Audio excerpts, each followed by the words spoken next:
Hello and welcome back. This is another fourth grade decimals video.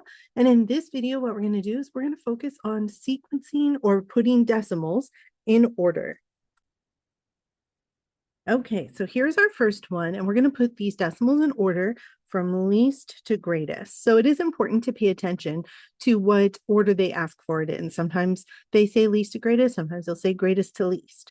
So to help myself remember, I'm going to put an L over here for least and a G over here for greatest. Now what I'm going to do is start with the place value that all of my numbers have that is the largest place value that they all have. And they all have numbers in the ones place, which is the largest whole number they have. So I'm going to say, okay, they've got 4, 3, 3, 3, and 3 in the ones place. So the only one that stands out as different is the 4. And since 4 is greater than 3, that makes that the greatest number in the whole sequence. So I'm going to go ahead and put 4.6 over here and then cross it off from my list. Okay, next what I'm going to do is identify the next largest place value that they all have. And in that case, it would be the 10th place. So that would be 4, 2, 5, and 6. So I'm going to start by looking for the number that's in the 10th place that's the smallest. And that would be the 2. So that's going to be my least number, 3.2. And then I'm going to cross it off. Okay, then the remaining 10th place digits are 4, 5, and 6. So that actually just goes in correct order from least to greatest, 4, 5, 6. So I'm going to write 3.4 here, cross it off, 3.5 here, cross that off, and 3.6 here, and cross that off. So this is the order of those numbers in sequential order from least to greatest. Okay, here is our next example. And again, they're asking for least to greatest. So I'm going to put my L over here and my G over here. So that is least to greatest. Okay, again, I'm going to start with the largest place value that they all have. So that would be the ones place, 3, 4, 3, 3, and 3. So the only one that's different, again, is the 4, which is greater than the 3s. So I know that that is going to be my greatest number, 4.84. So I'm going to put that over here and cross this off.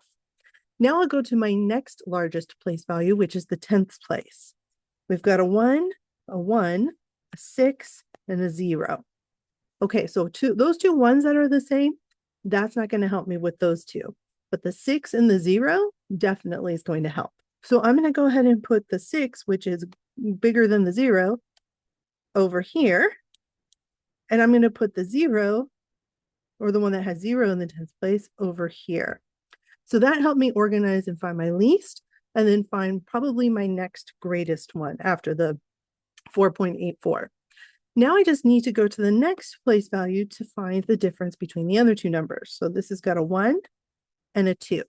Well, 2 is greater than 1, so that means 3.12 will end up here, and 3.11 will go here. Now, if you've noticed that everything after the 3s has the same amount of digits, and it's easier for you to compare by saying 11, 12, 66, and 8, that is totally fine. You don't have to go through and do each place value like I did.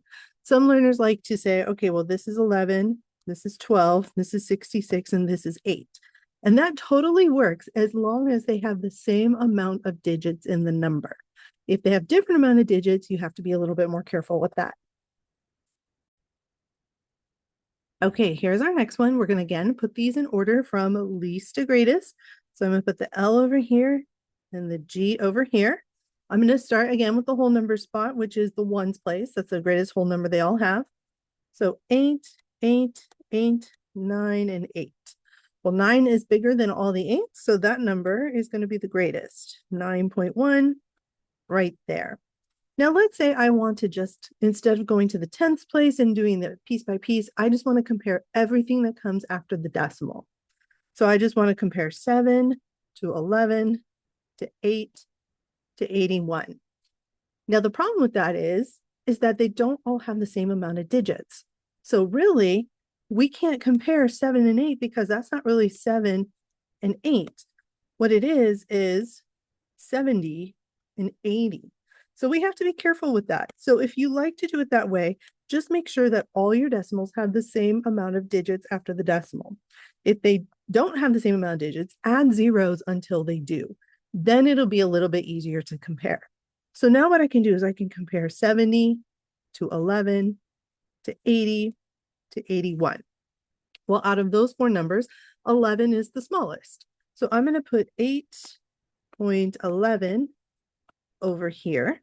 And then out of 70, 80, and 81, 70 would be the next smallest. So I'm going to put 8.7 over here, because remember that was originally 8.7.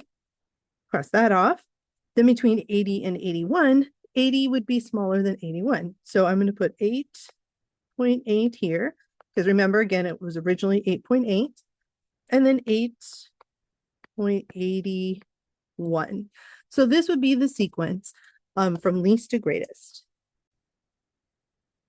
Okay, here's our next example. Now this one is asking for us to put it in order from greatest to least. So it's getting switched up on us. So I'm going to put the G over here and the L over here. That will help me remember what order it's actually supposed to go into. So the first or whole number that all of them have is 7, 7, 7, and 8. Out of those, the only one that's different is 8, and 8 is bigger than 7. So that is going to be my greatest number. I'm going to go ahead and put that over here and cross it off. Now I need to compare the 0.89, the 0.8, and the 0.5.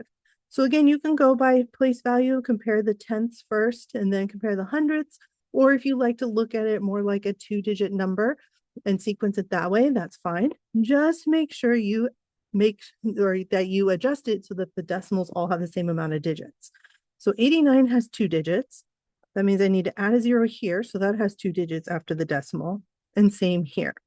Now we're comparing 89, 80, and 50. Well, out of those three, 50 is the smallest. So I'm going to put 7.5 over here. And then between 89 and 80, 80 would be smaller. So I'm going to put 7.8 over here, and then 7.89 would be what's left on this side. Okay, here is our last one for today's video. We're going from least to greatest. So I'm going to put L over here and G over here. I'm going to start with the whole number spot. We've got 3, 2, 2, and 2. So since 3 is bigger than 2, that's going to be the largest one in the group. So I'm going to put 3.1 over there and cross that off. Okay, now if I just want to compare the decimals by themselves, I just need to make sure they have the same amount of digits. So since 2.08 has 2 digits and so does 2.64, I'm going to add a 0 to the end of this one so it has 2 digits after the decimal. So now I'm comparing 8, 10, and 64. Well, out of 8, 10, and 64, 8 is the smallest. So 2.08 would go over here. Between 10 and 64, 10 is smaller than 64, so that would go here, 2.1. And then 2.64 would land us right about there. So this would be the order from least to greatest. All right, thank you guys so much for joining me today. Hope to see you in another video soon.